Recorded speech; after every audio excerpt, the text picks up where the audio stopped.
Zeslot, says Azazel to Iranova. Your meat puppet does not hide you from me. What is your puppet's name? Oh, Zeslot is the demon riding her. Iranova's voice grows husky and mean. A whore and a weakling. She deserves no name. Zeslot. Her name is Iranova, you say. Oh, Zeslot. Oh, okay, yeah. Iranova turns towards you. There is no humanity in her eyes. Iranova is my slave. When the whore speaks or acts, it is because I permit it. Neville tongue, I'm confused. Yeah, because you don't know about Iranova's demon riding. You don't know how vampires work. I know. I told you a vampire is a demon and a human melded together, says Kriya. Even surrounded by merciless killer, Kriya knows to plays the know-it-all. Whatever affection Iranova has for you, the Zeslot does not. The vampire stares at you now with hateful eyes, filled with wrath. You tighten your grip on the thrumming hilt of your sword. Tut tut, save your fury, says Azazel. I would not cross them without reason, particularly this rooster. He has an uncanny ability to come up on top. Iranovan's eyes return some humanity for a moment, and a smile flickers over her face before her hard expression returns. And I forgive you, rooster, for setting the demons upon me, says Azazel with a sigh. But you have a tendency to come up on top. Kriya glares at you, takes a step away, and says, "What sort of man makes such friends so swiftly upon coming to a new city?" Oh, that's good. Yes, it is rather complex, ladies. This is difficult to explain. Then don't, says Azazel. It is enough that we all share a common enemy. He points towards Galmacus in the distance. Do not presume to know my enemy, says Iranova, still in a hissing voice. Galmacus is an enemy to any renegade of the Abyss. I know that better than any, says Azazel. Your presence here is a defection. Iranova shrugs. I do not know this Galmacus, for the Abyss is too large to know every petty lord. He serves directly under Salar the Handsome. I'm pretty damn sure I've heard that word before. Salar the Handsome, I've heard that before. So he serves under that guy, and he himself is a demon prince who has a demon lord serving under him. So Salar the Handsome is a god then? On the same level as a, Alathian and all that? That name I know, yet your Galmacus seems to be higher concerns than a lone vampire, and I do not fear him, Salar or any other in the Abyss. I have a new master. Nerul, says Azazel, her eyes burning. Nerul is dead, isn't it? What the hell? Iranova smiles at Azazel, a gloating smile. Your master too, or at least she was. I was told she was here. Wait, she was not dead? So he took control of her after she died? I was told she was here, says Azazel, nodding in the direction of the Temple of Eternal Love, and then looks sideways your direction for a moment. You're welcome, you say, puffing up your chest. Kriya's eyes are wide at you. Our mistress is much diminished, I think, says Azazel to Iranova, her voice low enough that you can barely make it out over the battle. You shall see, says Iranova, her smile turning sly, very soon. Jackal must not have liked the tone of the vampire's voice, because he takes a step closer to Azazel, holds his sword at the ready. You think you have some connection to Nerul? Asks Azazel. Iranova shrugs. Goddess of undeath, perhaps, or maybe the ghost. Maybe the ghost. My horde knew of him in the times before. He has grown powerful since it might be him that calls. Both of them, says Azazel, bitterness in his voice. What do they want? Asks Kriya. Why is Nuxius here? Azazel looks to Iranova expectantly, as though willing the vampire to answer, but Iranova just shakes her head. Azazel then regards Kriya and says, to that which I cannot say, but you can wager that it has something to do with Nerul's lost love. It always was with her. Yeah, the Nerul lost love thing. She was looking for her lover who died, apparently. She was looking for her soul, essentially. Yes, says Kriya, nodding. As I've read, his name is Sir Flarion of Brisson. He and Nerul were lovers when she was mortal. It is said that he was the rare noble that deserves the title. He traded his own soul for that of Nerul's when the demon lord Bahal came to collect. Oh, so she knows where it is, Bahal. An old legend, says Azazel, her mouth twisting, and a true one, says Kriya. I've confirmed this from several sources. Maybe now is not the time to speak of history long past, you say in a low voice to Kriya, but your words are drowned out by the blood-curdling scream from below. Oh, and have you? Says Azazel to Kriya, her voice edged, her smile turning into something akin to a snarl.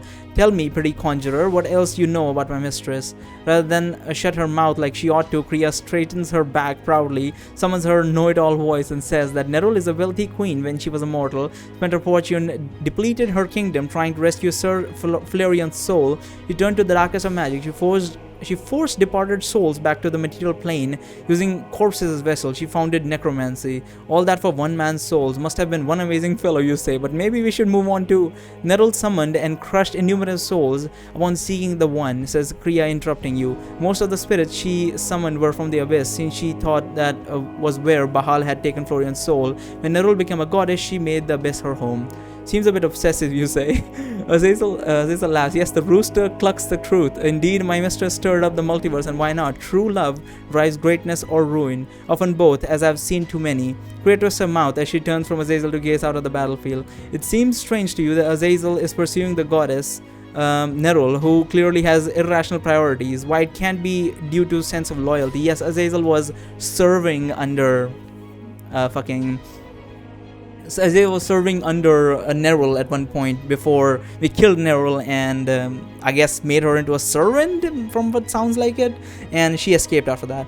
Mother, screams Kriya, interrupting your thoughts. Shh, no shouting, you hissing. But you look over and see what she's pointing at. Just at the side of the line of Galmegas' sacrifices, what you think is Drala. Wait, Drala is in the sacrifice line? It's difficult to see from this distance, but it appears to be her here and many eyes. Her thin body is limp, and she is mostly cocoon tight in a web, with only the top of her shoulder outside of the cocoon. A huge spider, a demon, holds the witch tight in a ghastly embrace for two sharp spider legs.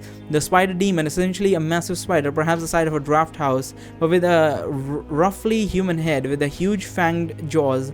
Oh, that may not be her. Wait. Oh, that is her. She has Kriya. I knew something was not right. Gods, they mean to crush her. To be crushed is worse than death. And that monster, he will be thorough. She was not in the line of sacrifices, you say, and not covered in spiders, which is nice. The Bebelith demon has poisoned her, very painful and debilitating, but she will not expire from it. A Bebelith web also suppresses magic, says Azazel, matter-of-factly. Your mother is being saved for later. Azazel smiles wickedly at Kriya and adds, your mother must be something special. Kriya's expression is one of bubbling panic. Saved for later. Perhaps that will give us time. That is your mother, says Renova, staring it over the battlefield towards Drala. I do not see the resemblance. Kriya, it is impossible, you say, even if you manage to get close. There's Galmegas, and that Baylor is standing by. The bird is correct. The bird, because they're a rooster. Waving vaguely in the direction of Galmegas. That one's name is Marog Seth, and against a mortal such as you, he would not even have to lift his whip. Fucking hell, yeah, this is literally impossible. No chuckles, and then this turns into a laugh. A laughter growing ecstatic, so much so that you are beginning to wonder if she is now crying. Azazel watches the vampire with a guarded expression. Jackal tenses, perhaps ready to pounce upon Iranova if her mistress says but a word. Suddenly, Iranova stops laughing. Her smile widens. Now is the time. She shouts using a demonic voice. Movement catching the corner of your eye. You look over to see one of the nearby corpses twitching. At first, you think that might be... maybe it is due to the ground shaking from the frequent explosions all around. But as the dead soldier raises his head, that hope is dashed. Behold, she points towards the temple of eternal love. Hundreds of corpses near the temple have risen. Some of these undead are behind the front line of demons protecting Galmegas, his retinue. The battering ram, the corpses charge at the nearest demons, the one wielding ram, and these demons drop their burden and turn to face the new threat. Boom, the temple's door fly open. In the flash of green light, the ram is struck away. It's funny that, our boy... I forgot his name. Well, I'll just call him Anuxius for now. Anuxius was like such a normal mage. Like he was essentially like Kriya, to be honest with you. I mean, he did not have the artifacts or the backing of Kriya, but he was like Kriya, and to be honest with you, very powerful compared to Kriya. If you were to compare Kriya to him back in the day, he was very strong compared to her, even at the start of the game. But like, this is interesting that he killed Nerul, who was a necromancy goddess, and now he has taken up necromancy, and apparently she is with him for some reason. I'm more interested in seeing the Alathian priestess, that Alathian paladin, the female one, that our boy Anuxius was in love with. She was with him when the story ended, although it a bit rushed, because I still believe that the last chapter of Medieval Fantasy Wizard's Choice was a bit rushed. I would have liked if they'd taken the sweet time with it, but apparently not. Boom! The temple doors fly open. In a flash of green light, the ram is struck away, flying end over end, smashing demons and undead underneath. Out of the double door entryway, a plate armored figure steps out. Oh, I know who this is. By the curves, what was the name? I completely forget the name. By the curves of the armor, you know this is a woman. Long blonde hair flowing out from under her helm. The armor ripples with green fire. She carries a mace. Oh yeah, the mace. The head of which also glows with fierce green. And that must be Narissa. You're Narissa. That was the name of Narissa. I remember her.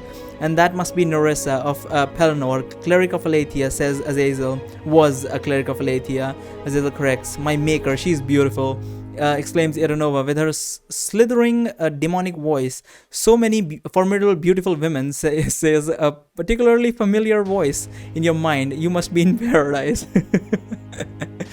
Egra, you exclaim, thank over your back. That is certainly worth waking up for, says Egra.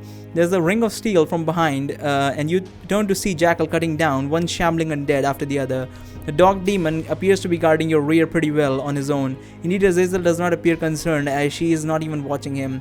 She scans the battlefield ahead. A trumpet blares, the sound of a hard swelling note. The sound of victory, or victory soon to be. You turn to see the knights you spotted earlier, alight in Alathia's favor. Oh, I would like some Alathia's flavor.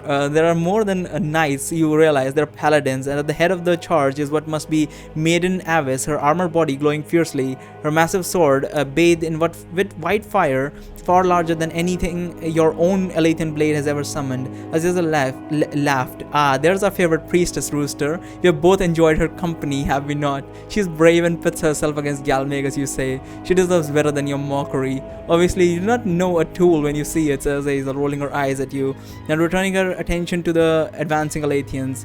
Demora's whole, Jackal. Would it not be fun to watch the two blondes meet in the death match, one a current Alathian bootlicker and other a fallen one? Azazel looks over to Jackal, perhaps to get his reaction, but her smile fades as she sees he's too focused on his own deathmatch. Do you see how the Godling's paladins glow also? Truly, Aletheia extends herself into this world, says Egra. Soon the light and the dark shall quench each other, and the gods will yet again taste the futility of their eternal existence. So they're just fucking bored at this point. Expected a trickster to be less depressing, you say. From more moan and snarl come from behind. You look back to see undead streaming up the stairway, perhaps too many for even Jackal and his blurred bait to handle. Now it's a party, says Agra. I intend to enter the temple. In this chaos, you say? Are you with me, champion? Are you ready to be a true hero? Fuck. It depends on when it's. Nah, let's just go. Yes, I'm with you. Heroically endowed. You knew it would happen. Finally, you have gifted with amazing strength and speed despite not working out that much. Wait, what the hell is this? Morale increases 2, favor increases 20, and life decreases 11. Yes, I'm with you, you say. An amazing surge of power rises up within you. A unique in spirit, yet united in purpose, says Egra, with warmth in a voice, a powerful combination. Fucking hell, when my life goes up too much, my character gets too fucking angry. One of the undead, a thin man-sized demon with his head mostly severed off, has managed to get past Jackal's blade, is now bearing down upon you. With his windpipe severed, this monster makes no sound as it raises his claws. With amazing speed and strength, you draw your sword and sever the arm of the monster with one swing and cut through his torso with the next, cleaving him in two. The body falls apart to the ground, twitching. Iranova hisses at your weapon, which is now engulfed in white fire. In a flash, she turns and leaps off the ruins. She lands with only a slight bending of the knee and then sprints forward. Zoz, wait for us, says Azazel with a laugh. She spreads her wings and grabs Jackal from behind, lifts off and glides down to the battlefield. They have left us to the undead. Come, Kriya's voice beside you. Time to join the fray, champion. Victory waits us in the battle. What do? Featherfall down to the battlefield. Fly over the world. We'll probably have to cut through a lot of shit. Let's fly over the battlefield, actually. Favor decreases 4, morale increases 2. Come on, you shout as Kriya. You shout to Kriya as you grab her hand and pull her towards the edge of the ruin. And drop down to the battlefield below in about 10 meters. What are you? You cut off Kriya's question as you shout fly, and using one arm you grab her around the waist and leap, pulling her down with a moment. You drop for a moment, and thankfully you rise up. The weight of Kriya is making your flight sluggish, but you can hardly complain since you're not flying. To my mother, shouts Kriya below you. You hover, trying to get your bearings quickly. You find Temple of Eternal Love. Oh shit, I went up into the air. I forgot.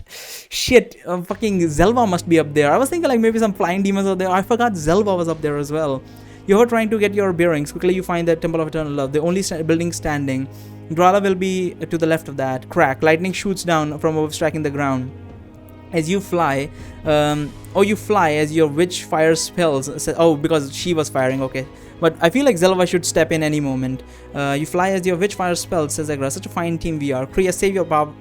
Life races to a dark ball hisses you and you feel terrible pain as you grazed by dark magic. Screams and shouts echo from winged fiends that are closing in. The enemy controls the air, you think. Arrow whips up from the ground. Agra, you're a target up here. Clumsy target, says Agra. You will yourself die with all the haste. More arrows and bolts hissing past. As you near the ground, suddenly your flight power is cut. You fall hard. Both you and Agra tumble, but you're soon on your feet.